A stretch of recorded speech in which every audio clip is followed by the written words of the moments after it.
Hello everyone, welcome to exam treasury.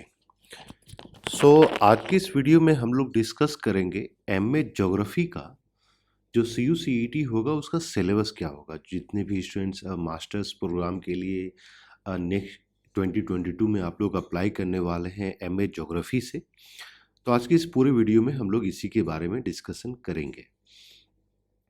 और मैं बता दूं कि एग्ज़ाम ट्रेजी की तरफ से जो है test series, question bank, previous paper, UGC papers ये सारे लॉन्च कर दिए गए हैं।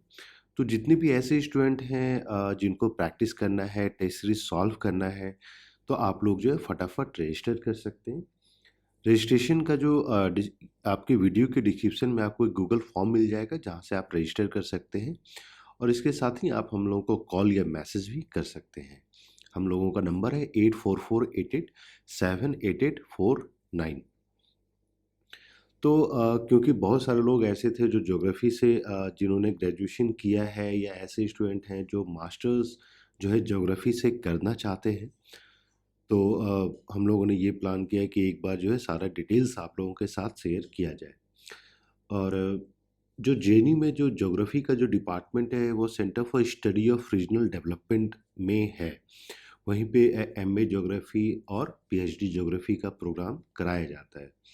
तो अगर मान लीजिए आपको ऐसा कोई इन्फॉर्मेशन चाहिए होगी तो आप मुझे कॉल या मैसेज कर सकते हैं। मैं भी CSRD से ही हूँ, पीएचडी कर रहा हूँ। तो इन टर्म्स ऑफ एंट्रेंस को लेकर या स्ट्रक्चर को लेकर, क्योंकि बहुत सारे लोगों के पोस्ट एडमिशन की इश्यूज होते हैं, क्वेश्चंस होते हैं, तो आप लोग उस पर कॉल करके पूछ सकते हैं, हम लोग रेक्टिफाई करेंगे। तो आइए स्टार्ट करते हैं, सिलेबस को थोड़ा सा डिस्कस करते हैं।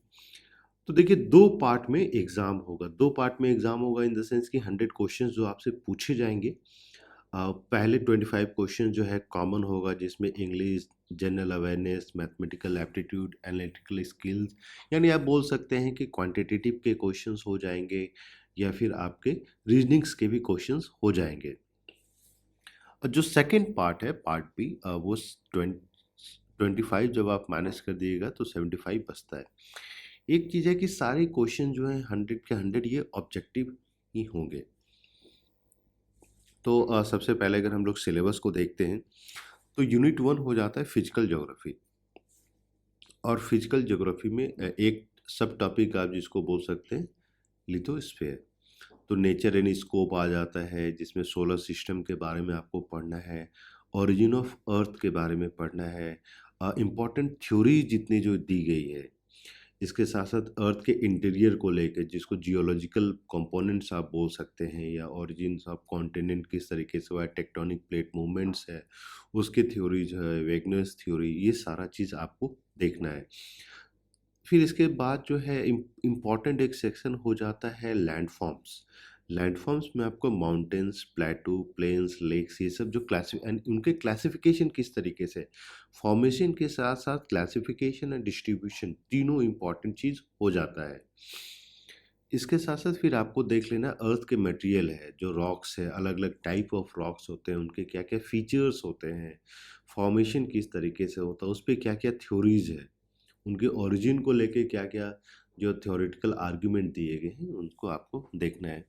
और एक जैसे यूजुअली लोगों के क्वेश्चन होते हैं कि एक कॉमन बुक जिसमें कि बहुत सारे जो जो फिजिकल ज्योग्राफी के कंपोनेंट्स कवर अप हो जाते हैं।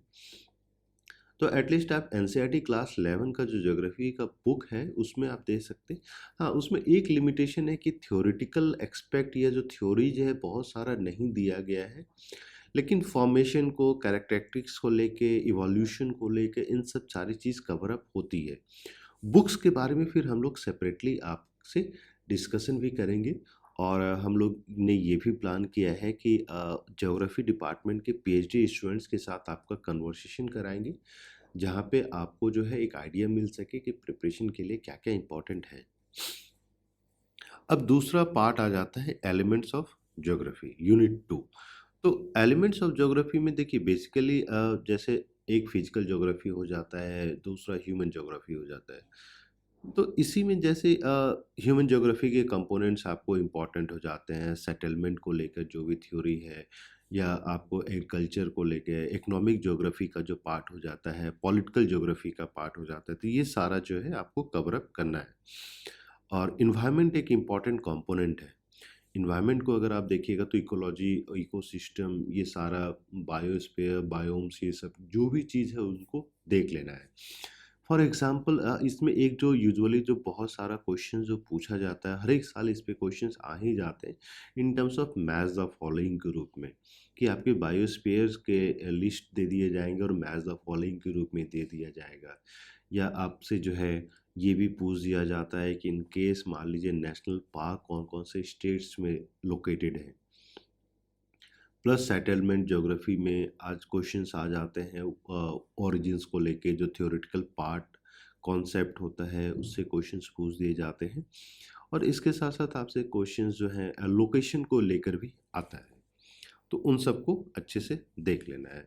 तीसरा चीज़ हो जाता है मैप्स। जो जेएनयू का सीएसआरडी डिपार्टमेंट है, centre for the study of regional development, तो ये सेंटर में मैप को लेकर कुछ ज़्यादा ही ये लोग सीरियस होते हैं। और अलग अलग लैब्स बने हुए हैं, तो जैसे फॉर एग्जांपल कार्डियोलॉजी लैब, ये वो तो इम्पॉर्टेंट हो जाता है। तो मैप्स को आप जो है इग्नोर नहीं कर सकते हैं। जो कि टेक्निकल पार्ट है उसको आपको थोड़ा सा स्ट्रांग रखना पड़ेगा। जैसे कि यूनिट 3 में अगर आप देखिएगा कि nature and scope of cartography, types of maps के साथ साथ वो मैप किस चीज़ के लिए यूज़ होता है वो भी आपको समझना इम्पॉर्टेंट हो जाता है। प्लस जो स्केल होता है उस स्केल को इम्पॉर्टेंट है समझना। कंस्ट्रक्शन ऑफ ग्राफिक्स, इस चीज़ को आपको देख लेना है। तो ये सारा इम्पॉर्टेंट हो जाता है। फिर अब अगर आते हैं यूनिट 4 में, तो जियोमॉर्फिक एजेंट्स, फॉर एग्जांपल जितने जो आपके इंटरनल अर्थ के प्रोसेसेस होते हैं वो इम्पॉर्टेंट हो जाता है। फोल्ड, फॉल्स, डोम, उनके फॉर्मेशन, ओरिजिन, इन सब को लेके। अर्थ डायनेमिक, अर्थक्वेक्स, वॉल्केनोज, अर्थक्वेक को लेके क्या क्या है, कौन कौन से कंपोनेंट है, किस किस तरीके से हम मेज़र करते हैं, वो इम्पॉर्टेंट हो जाता है। तो फिजिकल ज्योग्राफी के ही कंपोनेंट हैं ये सारे, आपको कवर अप करने पड़ते हैं। फिर आ जाता है ह्यूमन ज्योग्राफी। तो ह्यूमन ज्योग्राफी को थोड़ा सा आपको ना डिटेल में देखना पड़ेगा। और इसके साथ साथ ह्यूमन ज्योग्राफी में एक जैसे यूजुअली क्वेश्चंस आपसे जो पूछ दिए जाते हैं सेटलमेंट को लेके, क्योंकि एक साल हम लोगों ने देखा जो क्वेश्चंस ज्योग्राफी में पूछे गए थे वो आपसे पूछ दिया गया था कि कौन कौन से सेटलमेंट कहाँ कहाँ पाया जाता है। इनफैक्ट ये 2021 के जेएनयू एंट्रेंस एग्जाम में ये क्वेश्चन पूछा गया था कि कौन सा सेटलमेंट कौन से एरिया में पाया जाता है। तो इस तरीके की भी चीज़ें आपको देखनी है कि वो सेटलमेंट का आइडियल फीचर्स क्या है, सेटलमेंट की थ्योरी किसके द्वारा दी गई है, और वो कौन से एरिया को देखकर ये जो आर्ग्यूमेंट है या थ्योरी है दी गई है, तो सारा ही इम्पॉर्टेंट हो जाता है। फिर distribution and density of population, ये तो एक इम्पॉर्टेंट फैक्टर है ही है। और इसी में जब आप ग्रोथ ऑफ पॉपुलेशन को देख रहे हैं तो यूजुअली आपको सेंसस देख लेना है, क्योंकि एक दो क्वेश्चन जो है सेंसस से पूछ लिया जाता है, या तो और इनफैक्ट कभी कभी क्वेश्चन जो है आइडेंटिफिकेशन से भी, या जो थ्योरेटिकल एस्पेक्ट्स होता है उससे भी क्वेश्चंस पूछ लिया जाता है। फॉर एग्जांपल कि अर्बन को डिफाइन करने के लिए मिनिमम कितना पॉपुलेशन होना चाहिए, तो इस तरीके से भी क्वेश्चंस पूछे जाते हैं। फिर आपके क्वेश्चन जो है, जो मैंने आपको बोला कि डेटा को लेकर जो है क्वेश्चंस आते हैं, आपके सर्वेइंग प्रिंसिपल्स को लेकर, टाइप ऑफ सर्वेइंग, तो ये एक जनरल कॉमन एरिया टॉपिक्स हैं जिनको आप इग्नोर नहीं कर सकते हैं। फिर आ जाता है फिजिकल ज्योग्राफी। फिजिकल ज्योग्राफी में आपका जैसे फॉर एग्जांपल एक आ जाता है क्लाइमेटोलॉजी और दूसरा हो जाता है ओशनोलॉजी। तो क्लाइमेटोलॉजी में सारे आपको, इनफैक्ट ये एनसीईआरटी जो है 100% कवर अप कर लेता है। तो इसमें आपको ज़्यादा नहीं, सारा जो है फीचर्स देख लेना है, क्लाउड फॉर्मेशन देख लेना है, कौन कौन से स्ट्रेटोस्फेयर, ये वो जितने भी हैं उनका क्या क्या पैटर्न होता है, उनके क्या क्या कैरेक्टर्स होते हैं, उसका उनका क्या क्या इम्पोर्टेंस होता है। फॉर एग्जांपल कम्युनिकेशन के लिए कौन सा स्फीयर हम लोग यूज़ करते हैं, वो सारा देख लेना है। फिर आ जाता है इकोनॉमिक ज्योग्राफी। इकोनॉमिक ज्योग्राफी में यूजुअली अगर आपको फोकस करना है तो आप इंडिया पे ही फोकस कीजिएगा। बहुत कम ही क्वेश्चंस जो हैं वर्ल्ड इकोनॉमिक ज्योग्राफी पे भी आ जाते हैं, लेकिन उसमें क्वेश्चन सिंपल होते हैं। फॉर एग्जांपल कि ग्लोबली मेज या शुगर केन जो कल्टीवेशन रीजन्स हैं उस तरीके से आपसे पूछ दिया जाएगा। हाँ, ये क्वेश्चन बहुत कम आएगा कि फिशिंग को लेकर कितने एक इकॉनमी जो है फिश डिपेंडेंट है। फिर जो नेक्स्ट है, आप जैसे कि representation of temperature, pressure, rainfall data, ये सब एक दो क्वेश्चंस आते हैं, ये उतना ज़्यादा इम्पॉर्टेंट नहीं है। फिर आते हैं यूनिट 10 पे।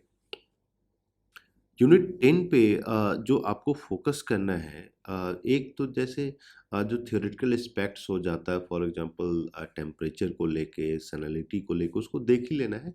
लेकिन आप ना जैसे कि मान लीजिए ट्रेड विंड्स को देख लेना है, तो यूजुअली एक जैसे क्वेश्चन आ गया था कि आपको चार जो ओशन विंड्स के नाम दिए गए थे, इसमें पूछ दिया गया था कि इसमें से कौन कौन से ट्रेड विंड्स हैं। तो ये चीज़ हो जाती है। प्लस ओशनोग्राफी में जब आप करेंट्स को देखते हैं, ठीक है, तो करेंट्स में भी इम्पॉर्टेंट हो जाता है कि जैसे हम लोग देखते हैं कि अटलांटिक में ही बहुत सारे जो फिशिंग एरियाज़ हैं, तो उस तरीके से क्वेश्चंस यूजुअली पूछ दिए जाते हैं। वो आपसे दे दिया जाएगा कि ओरिजिन इस ओशन करेंट का ओरिजिन कहाँ पे है, या आपसे पूछ दिया जाएगा कि इसका डायरेक्शन किधर है, ये आपसे पूछ दिया जाएगा कि ये कोल्ड स्ट्रीम है या हॉट स्ट्रीम है। The based on the movement, आप इक्वेटर से नॉर्थ की ओर, पोल्स की ओर जा रहे हैं तो वो यूजुअली हॉट होता है। तो इस तरीके से आपसे क्वेश्चंस जो है पूछ दिए जाएंगे। और कोरल रीफ्स पे यूजुअली क्वेश्चंस तो नहीं पूछे जाते, लेकिन इंपॉर्टेंट कोरल रीफ्स आपको देख लेना है। For example the great barrier reef है, तो उस तरीके से आपसे क्वेश्चंस पूछ दिए जाएंगे। और फिर अगर आप इकोनॉमिक ज्योग्राफी को देखिएगा, तो इकोनॉमिक ज्योग्राफी को इन लोगों ने अलग अलग पार्ट में दे दिया, लेकिन एक ही है। जो मैंने आपको क्या बोला कि for example growth and distribution of cotton textile industry, wool and textile industry, location and distribution. तो इस तरीके से जो है आपसे क्वेश्चंस पूछे जाते हैं। हाँ, आपको ये भी देख लेना है कि इंडिया में जो इम्पोर्टेंट इंडस्ट्रीज़ है उनकी लोकेशन क्या क्या है। बाकी ज्योग्राफी ऑफ इंडिया सबसे ज़्यादा इम्पॉर्टेंट होता है, ज्योग्राफी ऑफ इंडिया। और ज्योग्राफी ऑफ इंडिया में रिसोर्सेज को तो देख ही लेना है, लेकिन इसके साथ साथ आपको जो है, जो मैंने आपको बोला कि डिस्ट्रीब्यूशन ऑफ रिसोर्सेज, एक चीज़ देख लीजिएगा। क्योंकि एक एक जैसे क्वेश्चन यूजुअली जो पूछ दिया जाता है कि ज़रूरी नहीं है जो जो आपके जो ऑयल रिफाइनरीज हैं they are not located in area जहाँ पे वो डिग किया जाता है, एक्सप्लोर किया जाता है। व्हाट इज़ द रीज़न, वो इस तरीके से भी एक दो बार क्वेश्चंस पूछे गए हैं। प्लस अगर कोल को लेकर है तो कौन कौन से एरियाज में कौन कौन से टाइप ऑफ कोल का प्रोडक्शन होता है, वो सिग्निफिकेंट हो जाता है, तो उस चीज़ को देख लेना है। रिसोर्सेस एंड एनवायरनमेंट एक इम्पॉर्टेंट कंपोनेंट है, लेकिन इससे दो तीन क्वेश्चंस ही पूछे जाते हैं। और यूजुअली ऐसे क्वेश्चंस जो रिसोर्स, एनवायरनमेंट, इकोलॉजी से क्वेश्चंस पूछे जाते हैं, यूजुअली आप लोग आसानी से कवर अप कर लीजिएगा। ये जो आपका जो यूनिट 15 है, general principles and classification of projections, ये एक इम्पॉर्टेंट कंपोनेंट है। और इसमें हम लोगों ने देखा है कि around 5 to 6 questions not only in JNU, लेकिन जामिया, बीएचयू, दिल्ली यूनिवर्सिटी, सारे जगह इससे क्वेश्चंस आते हैं। तो इसको आप अच्छे से कंप्लीट कर लीजिएगा। जो प्रोजेक्शंस को लेकर क्वेश्चन है यूजुअली हर एक साल आता ही आता है। फिर क्वेश्चन एक जो टॉपिक 16 है, ज्योग्राफी ऑफ इंडिया, जिसमें कि पीपल एंड इकॉनमी को लेकर है।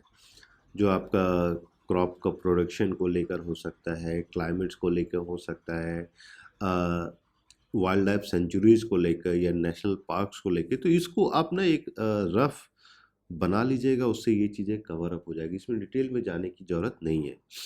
और यूजुअली इसमें क्वेश्चन जो है मैच द फॉलोइंग के रूप में पूछे जाते हैं, तो आप आसानी से इसको सॉल्व कर पाइएगा। रिसोर्स एंड एनवायरनमेंट ठीक है, वो एक ही में कवर अप हो जाता है। और लास्ट जो होता है स्टैटिस्टिकल मेथड, तो स्टैटिस्टिकल मेथड में यूजुअली जेएनयू में सबसे ज़्यादा स्ट्रेस किया जाता है।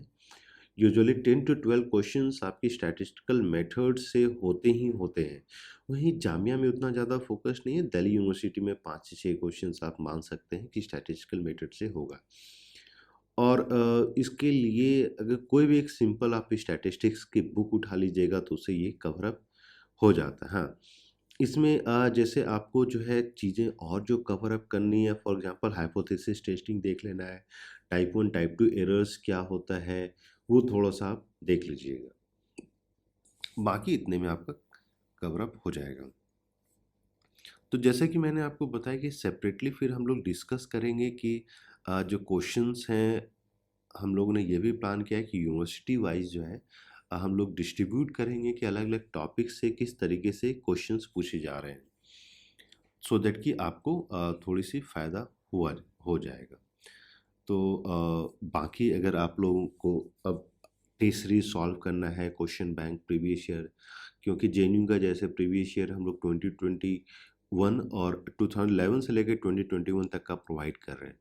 दिल्ली यूनिवर्सिटी का 2016 से लेकर 2021 तक का, जामिया का 2016 से 2021 तक का, बीएचयू का 2016 से 2021 तक का, प्लस सेपरेटली हम लोग टेस्ट सीरीज भी हर एक यूनिवर्सिटीज़ के लिए प्रोवाइड कर रहे हैं। तो फटाफट आप लोग कॉल या मैसेज कीजिए, हम लोगों का नंबर ऑलरेडी आप लोगों को पता होगा, नहीं तो 8448878849 पे आप लोग मैसेज कीजिए। अगर आपने अभी तक चैनल को सब्सक्राइब नहीं किया है तो सब्सक्राइब कर लें, सो दैट जो भी लेटेस्ट अपडेट है वो सारा आपको मिलता रहे। और इसके साथ साथ अगर आपको कोई क्वेश्चन है तो आप लोग कॉल या मैसेज करके या फिर वीडियो के कमेंट में जाके कमेंट करके भी आप अपने क्वेश्चन को पूछ सकते हैं। So thank you and all the best.